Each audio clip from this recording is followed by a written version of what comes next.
Good morning children, welcome back to my YouTube channel. बच्चों, आज हम सॉल्व करेंगे एक्सरसाइज 5.1 का क्वेश्चन नंबर 4 का 7th पार्ट। और 7th पार्ट में हमें क्या दिया है, एक स्क्वेंस दिया है और बोला है नंबर्स का स्क्वेंस है और हमें बोला है कि चेक करो क्या ये परफेक्ट एपी है, और अगर ये एपी है तो इसकी नेक्स्ट 3 टर्म्स लिखो। तो इसके लिए सबसे पहले फर्स्ट टर्म हमारे पास क्या है, A1, A2, A3, A4। तो जो A1 होता है वही फर्स्ट टर्म A होती है, उसको A बोलते हैं हम। और D निकालेंगे बच्चों हम। तो D निकालने के लिए अब क्या होगा, पहले A2 minus A1, A3 minus A1, A4 minus A1। सो A2 minus A1। Okay, A2 है हमारे पास -4 माइनस 0। -4 में से 0 माइनस करेंगे तो D हमारे पास बचेगा -4। नेक्स्ट D चेक करेंगे, A3 minus A2। Again -8 minus फॉर्मूले में होता है, क्योंकि जो हम A3 माइनस A2 कर रहे हैं तो बीच में माइनस का साइन है, इसलिए माइनस। और आगे वाली जो टर्म है A2 उसमें ऑलरेडी माइनस है तो ब्रैकेट में -8 minus into minus plus. Next D भी आ गया बच्चों हमारे पास -4। फिर आगे वाला डी और चेक करेंगे, A4 माइनस A3 -12, फिर माइनस का sign and -8। -12 minus into minus plus. और नेक्स्ट डी हमारे पास फिर -4 -4। तीनों डी हमारे पास इक्वल हैं, तो इसका मतलब जो गिवन स्क्वेंस है हमारे पास नंबर्स का वो एक एपी है। तो हम लिख सकते हैं yes, these are in form of an AP. और अगर ये एपी की टर्म में है तो हमें नेक्स्ट टर्म निकालनी पड़ेगी, इसकी नेक्स्ट 3। तो हमें A4 तक दिया है, हमें A5 निकालना है, A6 निकालना है, A7 निकालना है। ओके, तो A5 निकालने के लिए अब क्या करेंगे बच्चों, हम जो A4 है हमारे पास उसमें हम क्या प्लस कर देंगे, D। A4 प्लस D इस तरह से कर लेंगे। A4 है -12 और प्लस -4। D हमारे पास क्योंकि कॉमन डिफरेंस -4 है, सो -12 एंड -4। ये आ गई बच्चों हमारे पास 5th टर्म। ओके, फिर निकालेंगे 6th। अब फिर दोबारा जो हमारे पास 5th टर्म है उसमें D प्लस कर देंगे। Okay, -16 minus into minus +4 plus minus sorry, और -16 और -4 -20।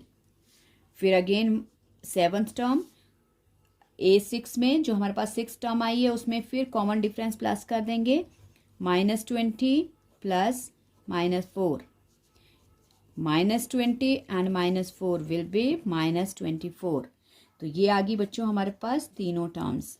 सो हम लिख सकते हैं therefore the next 3 terms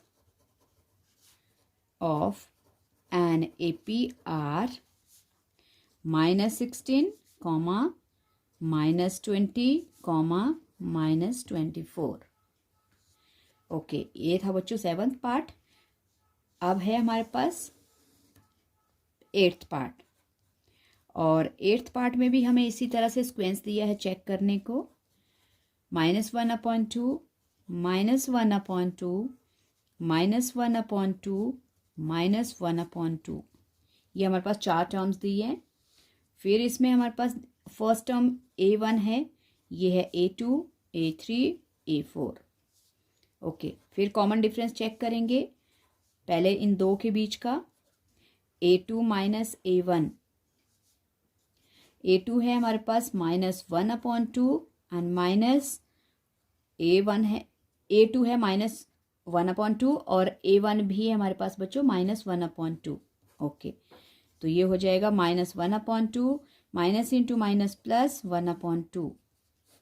LCM करेंगे तो -1 और +1, 0/2 मीन्स 0। तो कॉमन डिफरेंस हमारे पास क्या आ गया बच्चों, 0। और आगे वाली टर्म भी वैसे ही है, तो इसका मतलब उसमें भी हमारे पास कॉमन डिफरेंस 0 ही होगा। सो चेक कर लेते हैं। फिर अगेन -1/2 और माइनस, ये भी वैसे ही बन जाएगा -1/2 + 1/2 और ये भी हो जाएगा बच्चों 0। नेक्स्ट वाला भी वैसे ही है A4 - A3, क्योंकि सेम टर्म्स हैं तो आपका जो कॉमन डिफरेंस है वो वैसे ही आएगा। ओके, -1/2 ये भी 0। तो यस बच्चों, क्योंकि कॉमन डिफरेंस हमारे पास इक्वल आ गया है, तो क्या है ये एक AP है। Yes, these are in form of an AP। और अगर ये फॉर्म ऑफ एन AP है, ये एक AP है, तो हमें नेक्स्ट टर्म्स निकालनी पड़ेगी। नेक्स्ट टर्म्स कौन कौन सी है? 5th, 6th and 7th। So A5 निकालने के लिए A4 में D प्लस करेंगे -1/2 और कॉमन डिफरेंस है 0 हमारे पास, तो दैट मीन्स 5th टर्म भी होगी -1/2। वैसे ही बच्चों 6th टर्म भी वही होगी -1/2 + 0 -1/2 और 7th टर्म भी वही आएगी -1/2 + 0। कॉमन डिफरेंस 0 है क्योंकि, तो ये आ गई हमारी नेक्स्ट 3 टर्म्स। आई होप आपको ये 2 पार्ट समझ आ गए बच्चों। अगर समझ आ गए हैं तो इनको प्रैक्टिस करना। Thank you so much.